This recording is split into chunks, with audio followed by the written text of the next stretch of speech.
Welcome to the Leadership Roundtable, a podcast with Dr. Conway Edwards, where we get together every month to talk about how we can expand our leadership capacity. And today, we're going to be talking about a little bit about how we got to where we are at One Community Church. So I'm here with Pastor Conway and Pastor Kurt. He's one of the OGs of One Community Church. Yes, sir. Yes, he is. Well. Lord have mercy. Hey, pray for us today. We don't know what Pastor Kurt might say. Okay, pray for us today. If you've heard before, you have no idea what we might have to edit out. If there's any little chops in the audio or video, that means we edited out Pastor Kurt saying something crazy. Today. All right, you ready to go? So, Let's go. We left Oak Cliff Bible Fellowship, where I served for 15 years. And 15 years? Yeah. Hold up. That's a big part of this story. That is it's a massive part of this story. You were there longer than you've been here. So far, absolutely. Wow. Incredible, isn't it? Yeah. So we started off, never wanted to plant a church, never wanted to start and be a lead pastor of anything. However, my lead pastor, my spiritual father, challenged me after we did a singles ministry. And so the last 2 years, I was finished up my doctoral work, and he asked me to lead a singles ministry.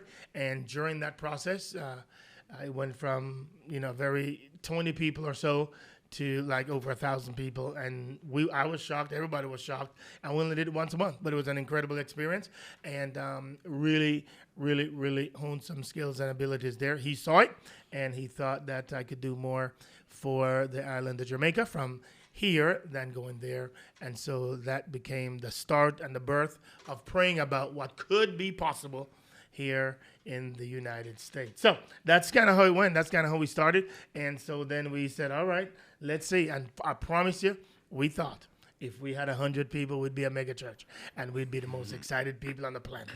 And we came to the north side intentionally.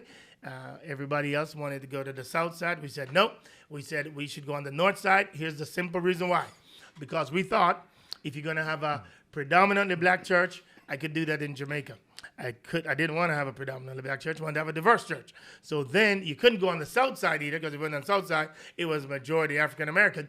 So we decided to come on the north side. And so we looked for the place that had the lowest percentage of white people. And that was Allen, Texas. Not white people. Not white. The lowest percentage of African Americans. Yes. Sorry. Yes, that's right. Of African Americans. That's it. And so we came to Allen, Texas. That had about 4% at the time. And that's why we started here, because we wanted to make sure that we would be forced to witness, to evangelize, and reach everybody else. Everyone totally. So that's kind of how we started, man. And really, what you're going to hear today is just a journey of God's faithfulness. It's not going to be how crafty or strategic we were. It's just a story of his faithfulness and how he's been a part of every single thing that's gone on at One Community Church. Because, I mean, even from the start. Yep. Because your wife was really behind this at the beginning, right? She wanted to plant a church. She wanted to have nothing. Actually, when I married her, I promised her I wouldn't be nobody's senior pastor. I did. And so my pastor had to convince her that I wasn't lying and that it was it was no desire up front. And so he had to convince her. But he had to do a lot of convincing. So I'm grateful for him in that process. But yeah, that's kind of how we started. And we started the process by just asking, we wanted to create a church that we would want to go to. And so we decided, and we asked some really tough questions. What's a prayer that Jesus prayed that we could answer? That's how we started our church. What was a prayer that Jesus prayed that we could answer? And he said, I pray that they're one, as he's praying to the Father, Jesus was, and he says, I pray that they're one as you and I are one. And the idea there is, this idea of oneness was significant in the start, because we just believed that we did not know of a church where you could be fully known and fully loved at the same time. Where you could be, on your worst day they'd love you, and on your best day they'd love you. We didn't know of a church that. We didn't know of a church where you could feel and sense a community of people fighting for you no matter what. And because of that, we said, what would happen if that that ever took place. And so myself and Pastor KC, you'll remember this, Kurt. Pastor KC started praying, and Pastor KC's bride and Jada, and we started praying about whether or not we should do this. That took about 3 months. And then we said, okay, we're about 80%. And then we said, okay, what else is there that we could or could not do? And then it was a go for all 4 of us. And then we said, all right, let's see what we're going to do now. And so we asked 8 people. But it's not fair to say that we're a church plant. And it's not fair because we had 2 years of practice before we started. So all the 8 people that I asked my pastor if I could take with me, because that's what you do when you're honoring up. If the 8 people I asked if I could take with me were 8 people that were serving in what we called Friday Night Lives then at Oak Cliff Bible Fellowship. So because of that, these were 8 people that were doing church regularly on a monthly basis. And he said, yes, I could take them. And they all moved up here and we all started. And then we started with about literally 8 to 12 people is what we started with in Pastor Casey's house. And that's kind of how the journey really, really began. But we really asked some tough questions early in the journey. We really wanted to know what are the things that we can take from church over the history of church, and what are some things that we should not take and we should abandon. And so one of them was nobody big and everybody little. And we started out our church with that. Nobody big. Nobody had parking spaces. We didn't have no parking spaces. We had the front of somebody's house. But we all said, nobody big, everybody little. And that has been one of our hallmarks from the start all the way until today, where we really try to dumb down and make sure there's nobody that's looked up to and worshipped, but the one, Jesus Christ himself. Pastor Kurt, what do you got? Yeah, no, so I was there when we were really just getting started, and I remember the transition, because early on, it would startle me too. People would walk up to Pastor Conway and just say, "Hey, Conway," and I'd be like, "Wait a second, his name is Pastor or Dr. Conway." I would call him Doc most of the time, but just to call him Conway blew my mind, and he never took offense to it. It was just like, "Yeah, what's up?" And there was a lot of that was there, but then we had to transition. I remember when you actually had to step or just really tell people, okay, today we're going to actually use titles, because we couldn't even tell who was a leader. And then there were issues where people were purporting to be leaders that weren't, and they were doing stuff that we didn't really sanction. And so we actually had to say, okay, just for the sake of clarity, these people are leaders and these aren't. But before then, it was really first name basis, and access was easy. So can you tell us about that transition and the significance of it? Yeah, so as we went from the house, when we got to about 70 people, and the house was just too small to hold everybody, then we tried to get a hotel. And when you go through that transition to a hotel where you're meeting in a one ballroom and you can now hold about 125, that's when we began to say, okay, well, when you're at church, you can use a little bit of titles, but you don't have to. But some people should find that out. So we still didn't mandate it, and we didn't really want it mandated, but we wanted people to know who the leaders were. And so some of us started saying Pastor KC or Pastor Conway and so on and so forth. But from the jump, it was not the DNA of our church. It was, you can call us anything. We're not tripping over a title. Yeah. And you need to know why. The history of the church is that before, people would use the church and the titles as a position of authority and power, and because of that, it was where they got their identity from. And we knew our identity was in Christ. Nobody had to call us a title, so we were just very comfortable doing and being called whatever people wanted to call. The only other issue, Pastor Coach, if you remember this, was we had to address honor. So just because we dumbed it down does not mean that you don't still need to receive honor. And so while we didn't still talk about it a lot, we had to sometimes address the significance of honoring up, even though we have honored down. It's fine for us to honor down, but the body still needs to honor up. And so we talked about that a couple of times, but again, it was not a big hallmark, and so we just wanted to start it that way. Another one that we started out with was we didn't collect offering. So first of all, nobody got paid. Nobody on staff got paid. Hold on. Yeah, that's it. Nobody got paid. Okay. It was all volunteer. The first 3 years of our church, Jada was working, I was bumming it out, and literally nobody got paid, and we just hustled hard. And the reason nobody got paid is, one, because we didn't have the money for it, but number two, we knew that the that anything we got as far as a building would be expensive. So you had to pay the cost now to make sure you had enough money when the opportunity came. Because if you didn't have enough money, you'd miss an opportunity, which then meant you could not grow as fast as you wanted to grow. But we still weren't even convinced that we were going to grow. We're just trying to do something for the glory of God. But that was a big one. No pats on the plate. People couldn't believe it. They said, this is ridiculous how you get money, and God would just provide.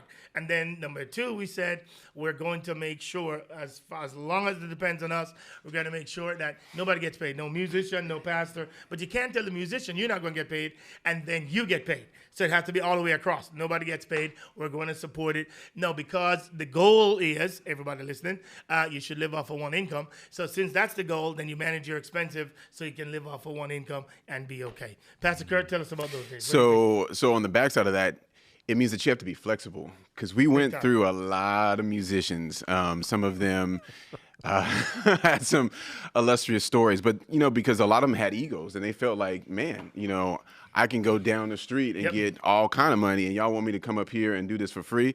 Ain't nobody doing that. So that was a struggle. So, week to week, it was a walk of faith sometimes. We didn't know who was going to show up and all that stuff. So that was awesome to see, though, when you actually, because I remember Crystal, we call her Crystal Keys.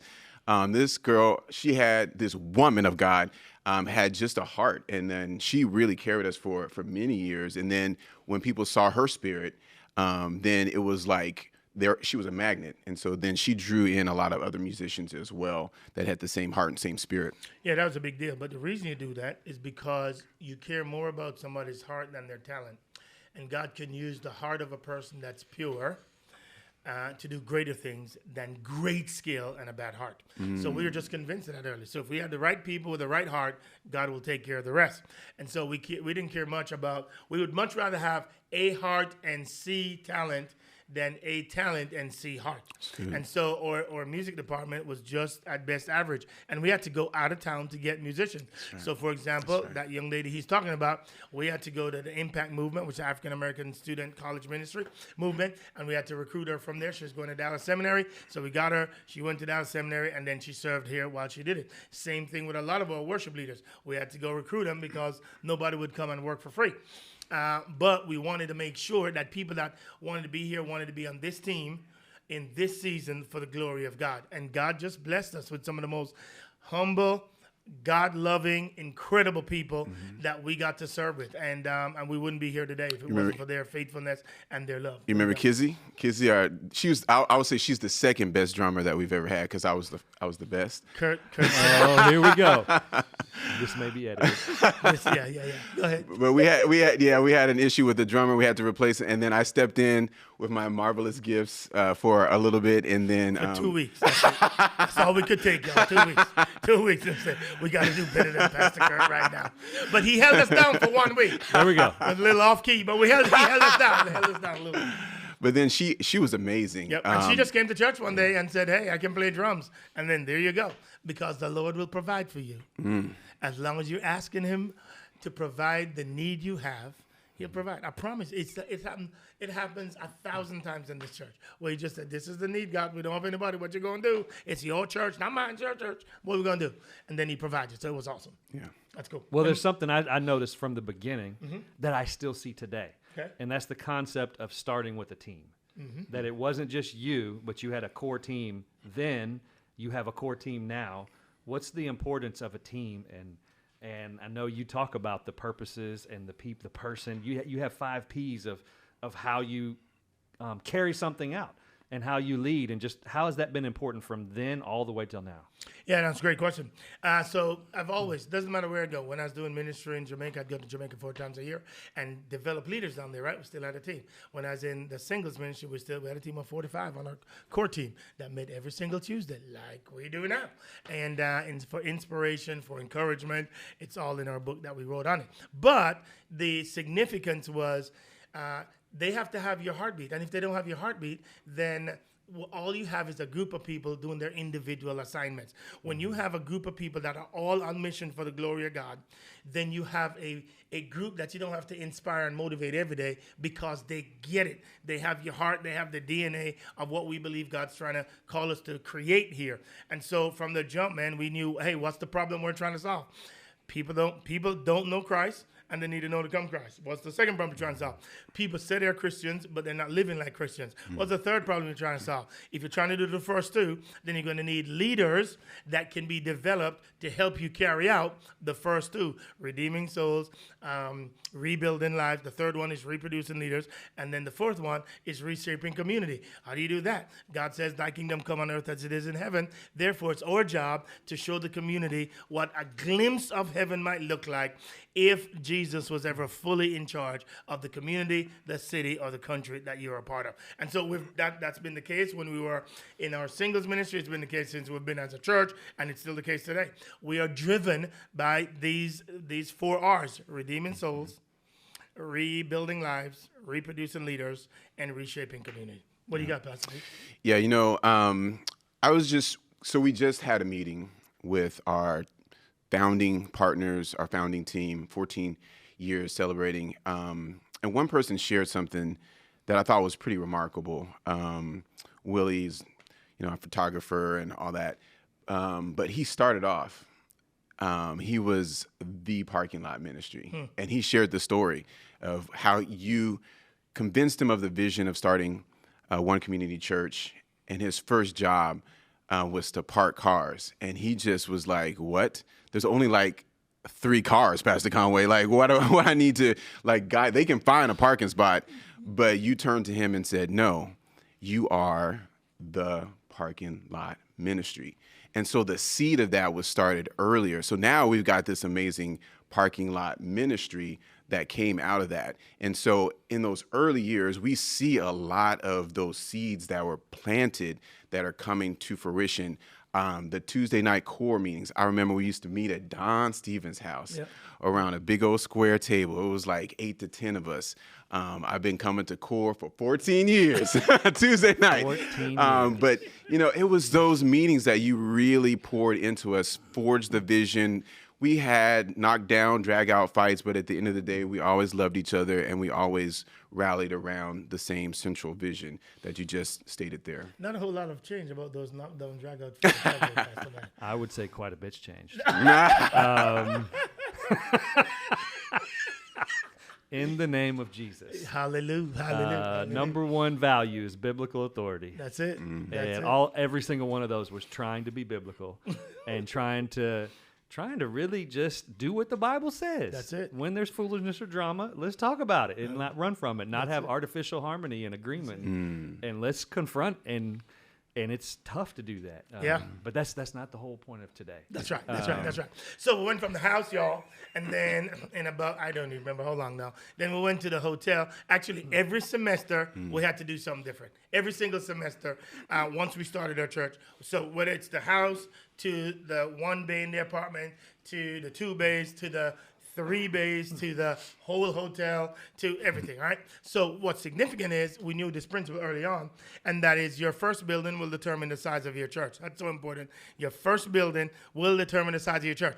So what that meant was we had to make sure we had a large enough group of people so that whenever we made our first move, we could sustain it, right? And so God has been very gracious to this church. He has provided some direction and pathways that we don't deserve. We never deserve. It will never happen again, which is why you can't almost follow our roadmap because it was so eclectic. It was so God-honoring. It was so God-directed. So we started meeting at this hotel, right? This hotel is right on the freeway because our goal was we'd always have a church on the freeway. Every campus on the freeway, major freeway. That's usually what we like to do. So then we went to this hotel and said, hey, can we meet in your hotel? They said, yes, you can. You can get these 2 bays. At the end of it, y'all, we had the whole hotel. We had the breakfast bar. They give us the whole thing. And somebody went to the same hotel after we left, and they couldn't get anything that we had, right? It was crazy how God. We had 4 services in that hotel, 3 in the morning, 1 in the evening, and it was just out of this world. We couldn't control the growth. We couldn't control anything, and we did not know what to do. We're there for about 3.5 years. Pastor Kirk, tell us a little bit about how we had to get creative with buses, how we had to get creative with renting out karate studios for kids, for middle school kids, for high school kids. Tell us a little bit about that. Yeah, and that's one of the hallmarks, I think, of our church is that creativity. When I was talking about the core team meetings, sitting at that table, sitting next to Pastor Conway and Jada, two of the most incredibly creative people that I've ever met. And so they could solve problems like I've never, could have imagined solutions for. That was one of the remarkable ones. So we ran out of space, literally, for our youth program. And it was middle school, wasn't it? It was probably middle school, yeah. And so, because we just packed everything out. We had, the upstairs, we had all the ballrooms, we had everything packed out. And so, and this is the summertime too. Mm-hmm. So we just said, you know what? We're going to rent some buses, and they're just going to kind of get on those buses and do like a rolling kind of worship service. And Hold up. What's going on here? Buses? It was school buses, not like, Greyhound, like decked out school buses, barely a little bit of AC. But it was amazing because the kids, they just enjoyed the novelty of it, the excitement of it. But we did a lot of creative stuff where that came from, though? That came from in Jamaica. When I was growing up, I'd always go to camps in the summer, and you take these buses, and you'd sing songs along the way, and it would be so cold. And I thought, well, why don't we? Let them drive around from one school to the next, then come off, do a little field trip, have your Bible study there, come back on, sing while you come back to church, and then that would be it for an hour and a half. And I thought it was cool, and the kids thought it was like the best idea ever. They get to drive on a school bus. But it's a big risk because we are in Collin County. If you don't know what Collin County is, we're just known for being bougie. Yeah. So you got people rolling up with their Mercedes-Benz or whatever, and they're going to drop their kid off to get on a school bus. Right. It was just what? But, yeah, they trusted us, so it was pretty amazing. And that was big because you could have easily have forced yourself into another building that wasn't the right one, but it wouldn't have prepared you for what God was going to do next. So you had to wait, and you had to go to 3 services, and people were dying. And by the way, let me tell you why that's important. Because this is important. It really is important because musicians will cost you $400 per service. So if we had paid all our musicians, it would be $400 times 4 per week.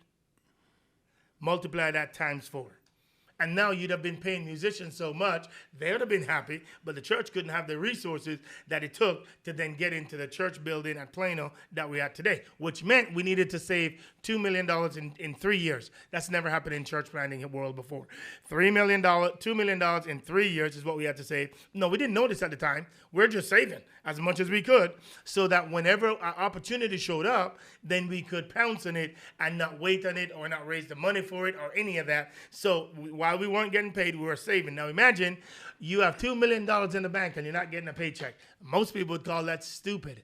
I call it being patient and wise and waiting for the opportunity that God is going to give you. And so what happened was, I'm now frustrated at God. Pastor Kurt, you remember this, because I'm saying, God, nobody can do 4 services, man. This ain't right. This is your church. You got to provide us a building. So there's a building behind the one in on 75 in Bethany, which is in Allen, Texas. And we thought it was the coolest thing. We always trying to be creative. This was a circular building. We thought, we're going to be the coolest church on the planet. Now, what we didn't know then is that it only had about 200 parking spots, which really, it didn't even have that many. It didn't have 200. It had about 75 parking spots. Yeah. So here's the problem with that. That means it was a big old building, but you couldn't park nobody there. But we didn't know that. We didn't care about parking spots. We just thought the building was cool. So we marched around it, y'all, and we prayed like crazy. 7 times and knew that the Lord was going to provide it. It was for sale. We say, yes, Lord, we want this. This is it. And Kurt, we did a really fasted, prayed for that building in Allen, Texas. And what happened? It wasn't it.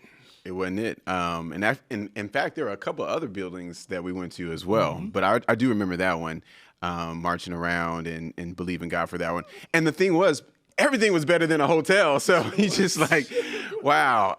But actually, I remember I drove by that place like a couple weeks ago and just looked at it and was like, man, it just looks so pathetic compared to where we are now because God has so much in store for us. So if we would have settled, we would have lost out on what God's true blessing was for us now. So that's the simple principle is just thank God for unanswered prayers because the Closed city doors. of Allen said, no, we're not giving it to our church. We don't care what you say. And then we want to say, it's racism. Y'all don't love us because we African American. And they said, no, we're just not giving it to no church. It's going to be somebody that pays taxes, not y'all. Do you want to tell us the story of how you were driving by this site? And Yeah. So then after that, still mad at God, saying, come on, man, there's too much work and we need to slow down, whatever. Anyways, so I'm driving by the site, and there's a church here. It's in the center of all of Collin County, all the big cities, and I just had an impression. No, I don't tell anybody God told me so, not yet, until after it happens. So I had an impression that this would be our church. And I'm like, God, come on, this is ridiculous. There's a church meeting there. You just want to kick the people out and we get the church? And he said, I just remember the impressions. You just need to go talk to them tomorrow and see. And tell them that if their church is for sale. Ask them if their church is for sale. Long story short, next day came over here with one of our realtors, and we said, hey, you know what? We don't know, but is the church for sale? Then they said to us, are you kidding me? We just had a meeting last night. And in the meeting last night, we're trying to figure out how we can sell the building, because I think the statement they said was, we were ministry poor, but building rich. In other words, they had a lot of building, but they couldn't do any ministry because they didn't have any money to pay for ministries after they had paid the note on the building. And so all of a sudden, y'all, here's a building for sale, and then we wouldn't have any bank. No banks would give us the money. So then we said, come on, God, we need a bank that will give us some money. And everybody said, no, you're too new. No. Until one bank, a guy in our church, met with a CEO of a bank, and he said, he looked at our finances, and he looked at it, the president of the bank, and said, if you can save $3 million in 3 years, you can have $7 million. It costs $7 million. So he said, all right, you give us the $2 million, we'll give you $5 million, and you can get in here. 4 months later, y'all. 4 months later, we're in this building. Nobody could believe it. I couldn't believe it. It's on the freeway, the center of the fastest growing county in America. That's where we had the building. And then, I'm telling you, you can't make this up. And then we came in here, and there was a school meeting here. Here's what that meant. A school has been here, and they were paying $30,000 a month to the church that was here. So then guess who got $30,000 a month? All of a sudden, every month, $30,000 more, yay! So that means, here's what we did. All our expenses, all of it, including the note for this building, came up to $30,000. Here's what that meant. Wow. That meant every penny over that, we start saving again. Because we knew it couldn't happen overnight. So we knew we'd have to have a bigger space. The space we were in sat about 600, Kurt, is that what it said? About 600, something like that? Yeah. Something like that. And so we were packing it up. It was ridiculous. It was a mess. When rain fell, there's nowhere to park. People had to put on some stockings kind of deal. Booties. To make sure that they can walk through the mud and clean themselves up before they come into church. It was ridiculous. We went up to 6 services in that building. So remember we were complaining about 4? We had 6. Here we go. And so, but we had $30,000 a month that God gave us to pay for all staff. Everybody got paid now. It wasn't much, but everybody still got paid. We got paid. We got bills paid. We got everything done. And it blew our minds, the goodness of God, which meant by the time we built the other building behind us, we paid for it cash. We never needed to borrow money again because God set us up. The point being, when you wait until God releases you, He will pick up the tab. But if you go before, you will pay for it yourself. And it was an incredible gift that God gave to us because of delayed gratification. Everybody else was going into buildings, and we said it's not our time yet, and we waited. And because you waited, God turned it out. And the day the school left is the day that following week we walked into that new sanctuary, paid in full. It was crazy. I can't believe it. It was awesome. All right, Pastor Max, you've been really quiet in this one. What do you got so far? What do you got? Just got me thinking about all the tabs I've paid because I took off too early. Oh, gosh. But I really just think a question for you as you listen is to think, how many opportunities did you miss because you were hemmed in by finances? Wow. How many things has God put in front of you or me that I couldn't jump on because I didn't delay gratification, I didn't save and prepare? And that's been the story of our church throughout the beginning. So it's been pretty amazing to see how God's done that. No, I want to talk about something before we go on any further. We didn't do this yet. I want to talk about this logo, Pastor Matt. Why don't you tell us about this beautiful logo? Why is there a cross in the middle? What was the O stand for? What's the heartbeat stand for? What does the heartbeat impacting the E stand for. Pastor Kurt, let's see if anybody can articulate what that is. The O stands for what? I'll start it off. The O stands for oneness, and it's what you talked about earlier. What is the prayer that we could all rally behind? And Jesus saying, God, I pray that they'll be one as you and I are one. And praying for oneness, and Jesus is at the center of that. The O is ultimately just we want to model God's oneness. Yep. Through small groups, through community, through everything we are. So O is oneness. The same thing that the Trinity experiences is what we want to experience as a body of believers. Now, what a great vision that is. That you would want the one. You ask God for so many things. God asks us for one thing, oneness. Can you simply answer the prayer that he asked his Father for us? That's why we called it the O stand for oneness. Then the cross was there in the middle of the O because we're arguing that the cross is what made it even possible for us to pursue the oneness that the Trinity has. And the reason why it has a heartbeat, because now you have the N in the form of the N. The N means the newness of life that Jesus Christ through the cross creates for us, and it penetrates the E and goes into the E because that means he wants this newness for everybody.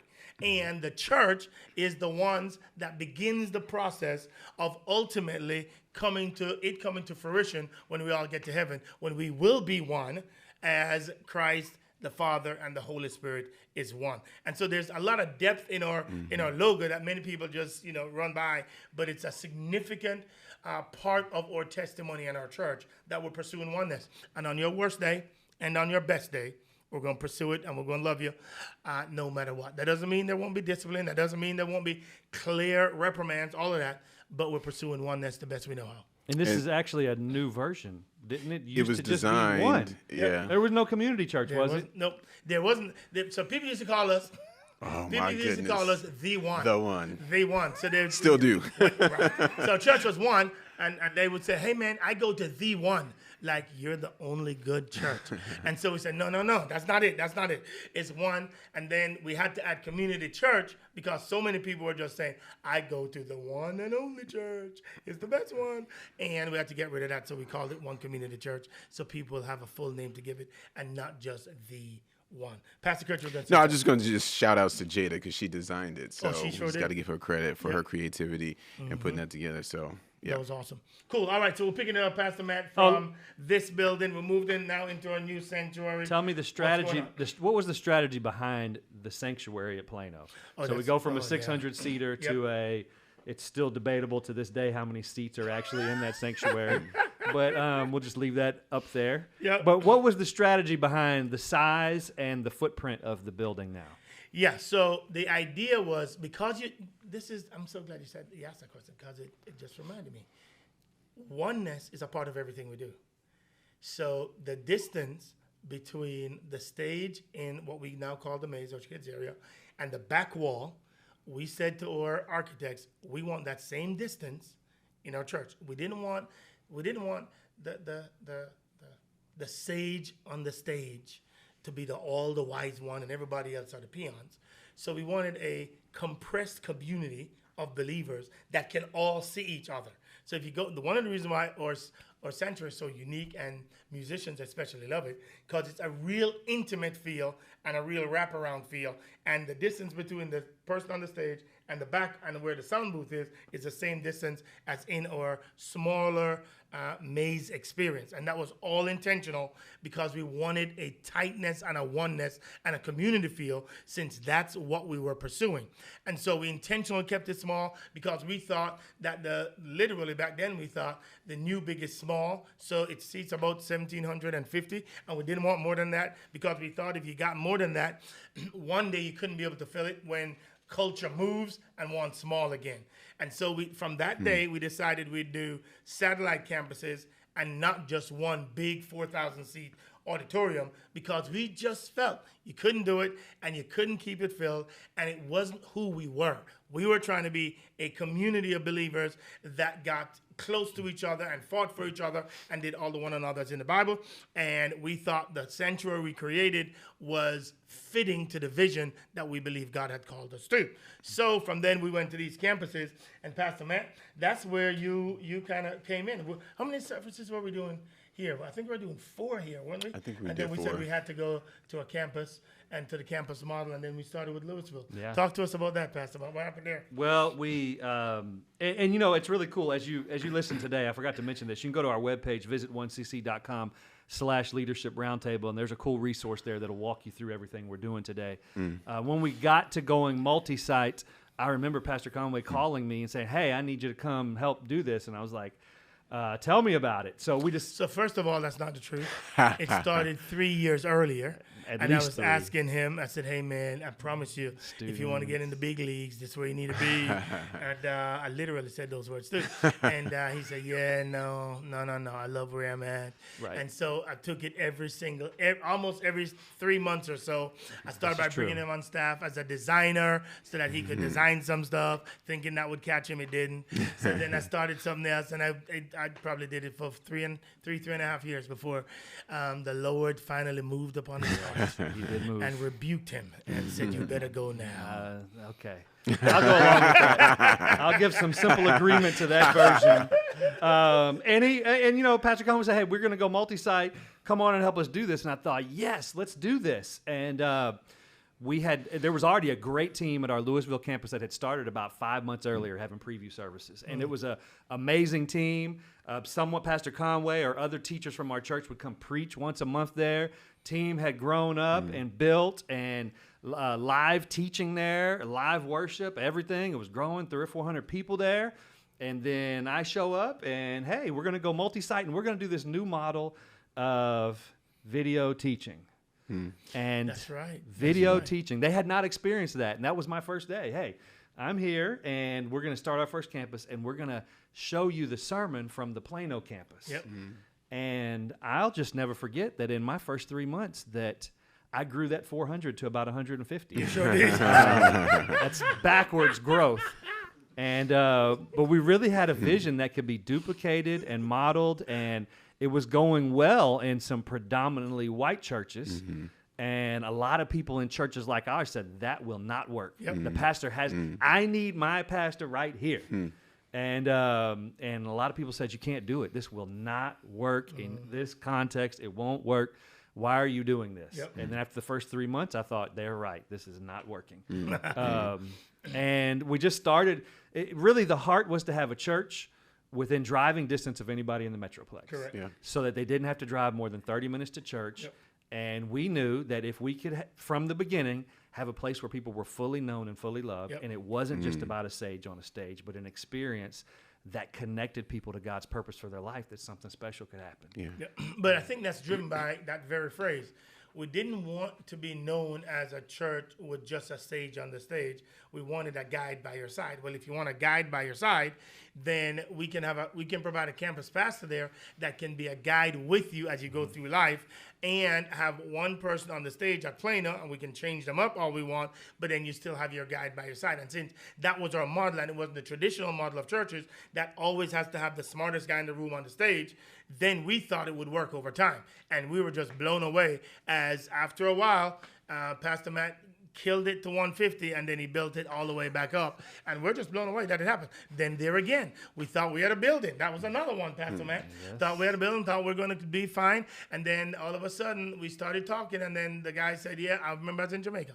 And the guy says, yeah, I think the hotel said, or somebody said, you couldn't meet there anymore. Right. And I was like, oh my goodness, what are we going to do? God, here we go again. Why are you doing this to me, God? This is your church. This is not our church. So you better find a place for us. So then I came back from Jamaica, I think early that week, and I started driving around. And then I saw this church in this old, what was it, Matt? Was it Albertsons, Albertsons, grocery yeah, store. Yeah. And we drove by, and I just drove by, and I went to church over there, and I just sat in the building. And when I sat in the building, I had another impression that this was it. And I'm like, God, can you just give me something that I don't have to have any conversation with anybody? And so, no, he says, that's not the path I have for you. So anyways, a couple days later, I called him and I said, hey, what do you think? And I said, oh, no, we'd never sell. Oh, no, we're fine. And it took us a year after that. And then they were like, oh, yeah, I think we have to sell. So are you still interested? And then we went in, and we had to remodel it and redo it all. Had the biggest, or is it the biggest or second biggest playground? It's one of them up there. huge. Yeah, it's massive. It's ridiculous. But I just again, because of the stewardship at our initial campus in Plano and being paid off here. When a building came available and God moved, we were able to jump on it. Yep. No campus that's a few hundred people could ever be able to do that, but because of the faithfulness and because of the sacrifice of so many people before a campus, provided a space where we could move in and like triple overnight when we moved into that building and it was finished out. It was really crazy. Yeah. And it with was the beautiful. It was a playground, basketball court, everything. And the whole thing was paid after we built the building. It was paid off right then, and we kept it moving. Never had a note on it. So a campus that should probably be paying about $180,000 a month. No, $6,000 times. That would normally be paying that was paying zero because of the faithfulness of the people at Plano that then paid it forward to that campus. And I'm just telling you, it's only a move of God. Only God could do that. And then it multiplied. We went on a streak of about every 2 years. Every 2 years, it went from Louisville to then Prosper to then Dallas to then the one that I told everybody we should do, Garland. I said, we need to go to Garland. So You take credit for that one, huh? First of all, Pastor Matt, every time we do this, he says he doesn't think it's God. He doesn't think it's God. I'm telling you, this is for real. This is no joke now. I said, Matt, what do you think? You think we should do this? Prosper, he was maybe. But Garland, he for sure said, this is, no. He didn't. He just says, I'm not so sure that this is wise for us to do. And in those moments, I said, all right. Thank you. I appreciate that. And then we just kept praying. And it was obvious to me and a couple others. And we said, well, forget Pastor. No, we didn't say that. We said, I think we should do it. Let's go. And the issue was never resources. The issue really was, do we have the team that can pull it off and can run it in a healthy way? Right. And then I'm telling you, every single time, God sends us amazing people. And this one was only February this year. And I just can't believe what God's doing since February this year. But before that, we need to talk about Prosper, man. I mean, we would never have known on Highway 380 in Prosper, Texas, when we're going after buying 14 acres of land. We would not have known that 2 years later that the PGA decides they're going to build their national headquarters and 2 golf courses across the street. Insane. That would be the quickest growing. I mean, where we are now probably would cost at least twice as much. And that was just God going before us and us being faithful. And the team there grew that church in a school bigger than I'd ever heard of a church being grown in elementary school. And just the faithfulness of the team and the leaders every step of the way. And being in Prosper was just amazing. Really, really was. Really, really was. And to hear people tell us you can never do it on a screen and to see them meeting 1,000 people or more there is just humbling, man. It's just humbling. But that's again why no person can take the credit for that. That's all God. Because nobody ever knew any of this would happen. No, and for sure we didn't know it would happen this quickly. It's been amazing. Yeah, and I think that's why we tell these stories. And it's really just to celebrate God's goodness. And you can't see us right now, but we're in a room with young people that are here. They're interns, and they're the next generation. Actually, they are the generation. They're this generation. But we're handing the baton off. We're going to hand it off to people that are going to take it faster and further than we ever did. But we got to tell them the stories so that they remember God's goodness, so that for them it becomes their story too. But that's on us. And when you look at the Bible, and for instance, when you see Esther and the story of Esther, you see that even today the Jews, they celebrate Purim. Why? Because they want the next generation to remember God's faithfulness. And so that's why we tell these stories. That's why we do this podcast, podcast. By the way, Pastor Matt, I think Pastor Kurt's saying that we're old. Old is all relative. We're old in that. We got a few laps left. I don't know how many laps I got. Depends on the length of the track. But it's exciting to see what God's done. And strategically, what we've done is every campus that we have is roughly 20 to 30 minutes from our Plano site. Awesome. So whether we're in Prosper, Louisville, down to downtown Dallas is a big deal because a lot of people are taking off from the city, and to be going into the city's big.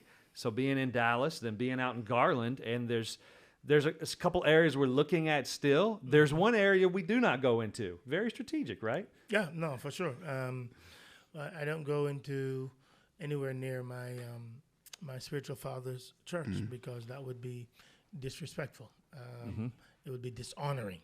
And so I wouldn't want to be in the Oak Cliff area, in the DeSoto area, unless for some reason he gives me the go-ahead. But I wouldn't even ask him. I don't even want it. Wouldn't even ask him. Not interested at all. And so you want to always honor up. You always want to honor up. If you want God to bless you, then do what you would want people to do to you. That's okay, right. just do it. Give them better than they gave to you. And so one of the ways I honor him is by never going in the Oak Cliff area, in the DeSoto, Duncanville, that whole area. We just wouldn't do it. Anything else? What do you ask? Yeah, I mean, Garland is the newest campus that has blown up with another high growth area. There's some areas out west of here that we've been looking at. So that's kind of just the journey. Multi-site is who we are. COVID really accelerated that. We already had this vision for multi-site, but at COVID, we realized that we are a digital church. And whether we're in somebody's home or we're at a campus, there's many expressions of how we gather at our church. And I'd love to hear, Pastor Conway, just what's next? We've done campuses. We've done online. What's the future? What's the future look like for One Community Church? Yeah, I think I think God's blessed us too much to not be a blessing to others. And so I am convinced that we need to be one of the most generous churches in blessing other people now. I think we have spent a lot of time building buildings, building facilities, and we'll continue to do some of that. But I think we need to find out where the holes are in our cities, and we need to show them what the fourth R is, which is how Christ would reshape a city. So my challenge to our church in this season, and it will be consistently moving forward, is how do we really bless our city? And how does the city miss us if we're not here? Why does the city desperately want the local church to be here? And then we want to make sure the gospel is spread everywhere. So how do we find who the young stars are? And then support them. They don't have to do it the way God did it with us. We can be the catalyst for somebody else. And so how do we do that? How do we find guys that have a heart for God, runs hard after God, and then the men and the women, and then support them as they do that? So whether it's church planting, whether it's DFW, we love you, whether it's a medical center, a mental health center, whatever it is, we're just going to be a part of the fabric of the cities that God's allowed us to be in. And then we need to ask and answer the question, how can we be a blessing to the mayors, to the city officials? How can we be a blessing to them? How can we solve problems that the city has so that we can create a better world? Because the text says in Jeremiah 29 that you ought to seek the welfare of the city, and you ought to pray for them, and you ought to bless them, and their welfare will be your welfare. So our desire and our hope is just to be a blessing to every city that God has allowed us the privilege to be in. Yeah, and I think we'd be remiss if we didn't talk about our Fifth Sundays and how that's been part of our DNA for a long time. And so Pastor had the vision early on that every time there was a fifth Sunday on the calendar, that was a Sunday that we gave back to the community. So our whole church, everybody, we would gather physically at the building, but then we would go physically into the community and do community service projects. So there was no service, no worship. Sometimes we would worship in the parking lot, but they had teams and they all had projects, and everybody would come back and we would call it Serve and Celebrate. And so we would get together and just kind of celebrate all that we had done that day. And it's also an opportunity for us to celebrate volunteers and do a lot of amazing things. So that was a characteristic of our church for a very long time, and I'm excited that we're getting back to that. Yeah, no, I think it's a huge part because we don't go to church, we are the church. And so if you are the church, how do you remind people of that mentally so they live that out daily? Yeah. And so one of the ways you do that is by doing something collectively as a group that reminds everybody that this is what we should be doing daily. It's the same reason we do DFW, We Love You. It's a generosity initiative where everybody's giving $40. But the reason we're doing it is because that's what we should be doing every day, looking for people that we can help that are in broken and dark places and seeing how we can help them. So we do it collectively to remind everybody that we should be doing this individually on a daily basis. So Compassion Sunday was the very same thing.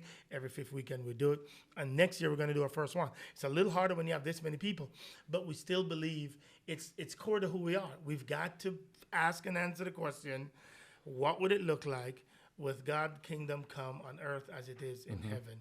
And good. then one of the ways you do that is by just finding out where the needs are and blessing people. So that's it. That's really good. Pastor Matt, what do you got? I mean, that's kind of a little taste of One Community Church. Now, as you listen, please don't think, hey, this sounds good. I'm going to go do this. Yeah. Don't do that. This is just, we don't even know. We probably couldn't even do this again. Sure could. But maybe there's been something that inspires you that I want to try a little bit more of this, a little bit more of that. And that's why we tell the story of how God's been faithful. And maybe there's a little piece that inspires you that you want to do wherever you're at in your context. Love it.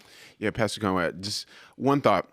If you were to think in the future, 4 generations down the line, and somebody is about to, maybe they're even taking over this church, and they grab a hold of this podcast, what would you say to them? What would, if they're thinking about, man, I'm deciding I can use my talents for the world, or I can go into this church deal, because you could have done that. Like, you're gifted, you could have gone into the business world, but instead you did this, and God's done way more than you could have ever imagined. If you were speaking to that person or somebody that's thinking about it, what would you say? Has it been worth it? What would you say would take them over the edge? I would say that you just must remember Jesus Christ through the local church is the hope of the world. It really is. It really, really is. You can spend all your time and energy as a doctor, as a physician, as everything else, and that would be absolutely fine as long as you're on the front lines for Jesus. But when you get to lead a local church, what you get to do, it's the bride of Christ. It's the mechanism through which God blesses the whole world. Amen. There is no greater eternal impact that you can have unless you do it through the doors of the local church. And to lead one and to be a part of one is the most humbling thing you can ever do. I promise you it is. I'm just grateful that I had some friends that told me earlier on, because I was going the business route after I got my MBA. I was going there, and he just said, you will regret it. You will regret that you didn't give everything, every last sweat, blood, and tears for advancing the kingdom ball forward. No, that's just my story, man, because I saw what a bad local church does, and I wanted to help churches get better. You have your story, but being a part of a local church is a massive undertaking that if you stay humble, if you pursue holiness, and you have a heart for people far from God, there's very little God won't do through you. Amen. If you just stay humble and have a heart for God and stay holy. I promise you, there's very little God won't do for you. And you've got to just make sure it's not about you. If you genuinely want it for people, and you can fake yourself out, but God knows your heart. If you genuinely want people to be better for His glory, there are very few things He won't do for you. So I just encourage you to follow your heart for God. And if you don't know what that is yet, then go get around some people who are clear on their vision, and just see if you can learn something from them, is what I'd say. Hope that was helpful. Yeah, it's awesome. It's really good. Well, we want to thank you, Pastor Conway, Pastor Kurt, the OG of One Community Church, for joining us. Thank you for listening, just to hear the story of God's goodness and His faithfulness and how He's been following along. And we hope this has encouraged you. And if it has, please go tell somebody else. Maybe they're starting a church. Maybe they're on their journey. Maybe you're in the future and people aren't wanting to start churches anymore. And this might inspire someone to follow and chase after God and lead others that way. We just thank you for joining us today. Please go leave us a review or share online. Pastor Conway? I want to remind you of something that might help. Just remember that when we started this church, we had no money. We're going into what we call kid Mecca. Everybody around here had kids, and we had no kids. You're going into an area where I'm Jamaican, and they're very professional, and I am not very professional. Well, I didn't need an amen. my bad. And they can't understand me really well because I have an accent that used to be heavier, but it's still kind of heavy. And with all those things against you, Yeah. God still graciously did something great. And I just want you to know, I don't care what your limitations are. That's right. If you trust God, don't let anybody tell you can't do anything. Just make sure you're gifted, and make sure somebody is sending you. Don't send yourself. Make sure somebody has their hand of blessing upon you who you have been with. The number one thing I did that was the smartest thing in the world is I spent 15 years serving somebody else, and I never wanted to leave. And that, to me, is what God used to say, I see your faithfulness and watch what I will do if you remain faithful. Hopefully that helps. Wow. It's really good.